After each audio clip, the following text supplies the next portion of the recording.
Maligayang pagbisita at pagbabalik po sa ating munting channel. Narito na po, ang karugtong ng ating istorya. Ika-389 na kabanata. Ang Baltimore Horse Gang. Napakabigat ng tensyon sa paligid. Hindi lang si Heidi ang tinatitigan ng mga gangster, kundi pati na rin sina Alex at Debbie. Maliwanag na nais ni Mickey na makuha ang pera o buhay nila. Naisip ni Alex, mukhang lokal na gang ito. Alam ko yan ng pamilya Clifton na may ganitong grupo na nag-ooperate malapit sa kanilang tirahan. Samantala, napansin ni Heidi na lalong nagiging mapanganib ang sitwasyon.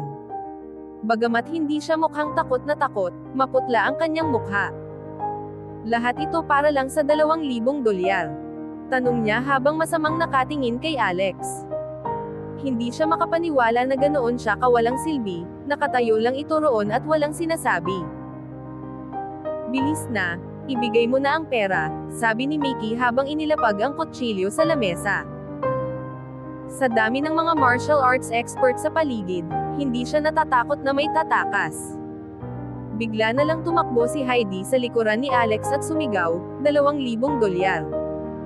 Hindi ko ibibigay sa inyo. Malinaw na mga manloloko kayo. Gumawa siya ng nakakatawang mukha at saka itinulak si Alex papunta sa harapan niya. Hindi makapaniwala si Mickey. Hindi niya inasahan na magiging ganito katigas ang ulo ng dalaga. Ngunit dahil nasa likuran niya ang napakaraming gangster, pakiramdam niya'y nasa kanya ang bentahe. Nang mapansin niya ang nakakaakit na pangangatawan ni Heidi at ang kagandahan ni Debbie, isang masamang ngiti ang sumilay sa kanyang mukha. Miss Rails, sinasabi mo bang dapat hayaan kitang sumakay sa aming kabayo ng libre? Nang iinsultong tanong ni Mickey, sabay ngisi. Sige, kung wala kang pera, paano kung bayaran mo kami sa ibang paraan, magpalipas ka ng gabi sa amin at ng mga kasama ko rito. Tiningnan niya si Heidi nang may halatang pagnanasa, dahilan para manginig ito sa takot. Isang magdamag para sa isang gabi. Napalunok si Heidi, gusto niyang sampalin si Mickey ngunit alam niyang hindi niya ito kaya. Napakaliit niya kumpara rito, at wala siyang magagawa laban sa kanya. Hindi niya alam kung ano ang gagawin, kaya kinagat niya ang kanyang lips ng napakahigpit, halos magdugo ito. Sa sandaling iyon, pumasok ang isang grupo ng mga estudyante. Matagal na nilang pinapanood ang nangyayari at hindi na nila kayang tiisin pa. Lumapit ang isa kay Heidi, at bumulong, hindi mo sila dapat inaaway. Mas mabuti pang ibigay mo na lang ang pera. Sila ang Baltimore Horse Gang. Dagdag pa ng estudyante, ganito rin ang nangyari sa amin, pero tulad mo, wala kaming maibigay na pera. Kung hindi namin sila mababayaran ngayon, papatayin nila kami. Yung isa naming kaibigan, binugbog nila hanggang mabali ang 2 binti. Natatakot kami na baka naka-wheelchair na siya habang buhay. Habang nagsasalita ang estudyante, tumango naman ang iba pa niyang kasama. Kitang-kita sa kanilang mga mukha ang takot at pagkataranta. Malinaw na kinailangan nilang ipunan ang lahat ng lakas ng loob para subukang kausapin ang mga gangster. Isang estudyante rin ang pasimpleng tumitig kay Heidi ng matagal. Halatang halata ang paghanga nito sa dalaga. Ang Baltimore Horse Gang, naisip ni Alex habang pinagmamasdan ang mga nangyayari. Wala siyang masyadong alam tungkol sa kanila, pero base sa kung gaano kalaki ang takot ng mga estudyante, malinaw na may reputasyon ang gang na ito pagdating sa pagiging marahas at walang awa. Hindi man mukhang malalakas tulad ng ibang street gangster na nakasalamuhan na niya, pareho pa rin ang kanilang masamang gawain. Mga walang kwentang tao at mga manloloko. Base sa mayabang na kilos nila, halata na marami na silang naloko at pinilit na magbayad gamit ang mga ganitong klaseng pananakot. Isa akong ganap na babae, hindi estudyante, mariing sinabi ni Heidi. Nagtaas ng kilay si Alex, hindi pa rin maintindihan kung bakit galit na galit si Heidi kapag iniisip ng mga tao na bata pa siya.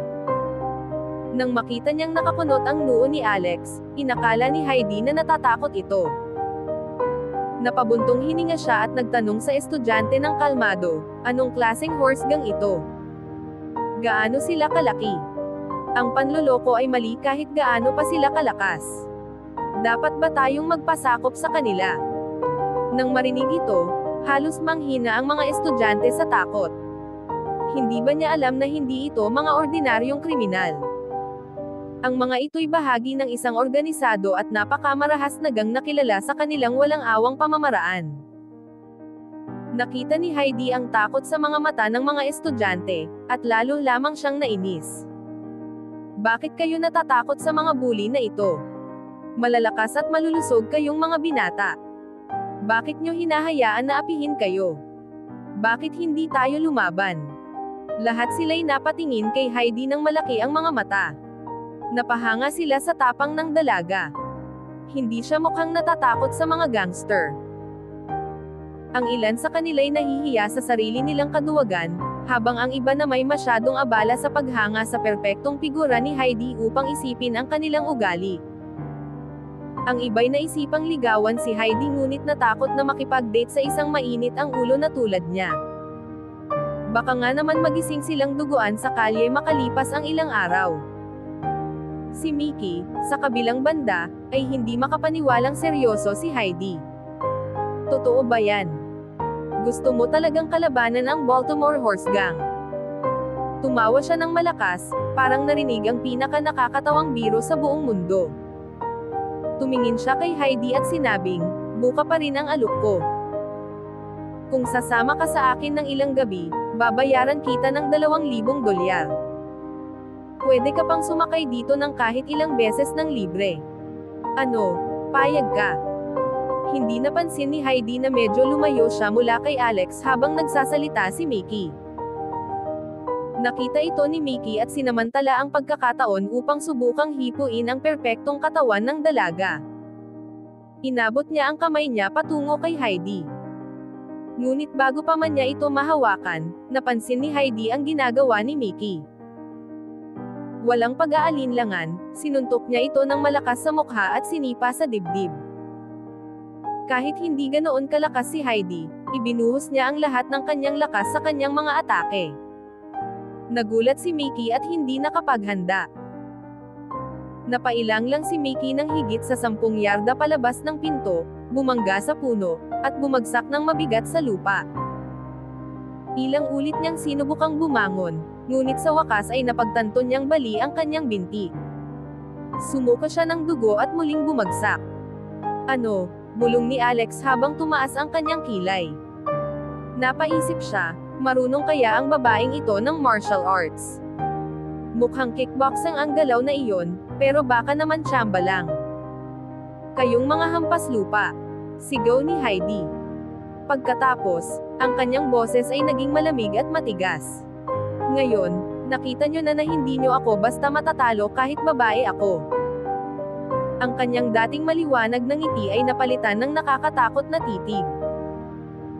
Nagkatinginan sina Alex at Debbie, lalong naguguluhan sa misteryong bumabalot kay Heidi. Naalala nila kung gaano siya kabilis at kahusay na nakontrol ang kabayo kanina, kaya hindi nila mapigilan ang pag-isip kung sino talaga siya at kung anong mga kakayahan ang kanyang taglay.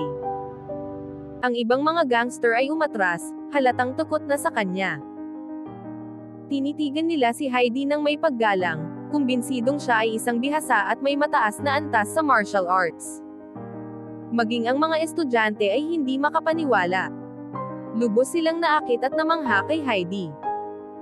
Bukod sa kanyang di matatawarang ganda, ipinakita niyang kaya niyang ipagtanggol ang kanyang sarili ng walang takot. Marami sa kanila ang nag-iisip kung gaano siya kasing ideal na kasintahan, maganda, malakas, at matapang.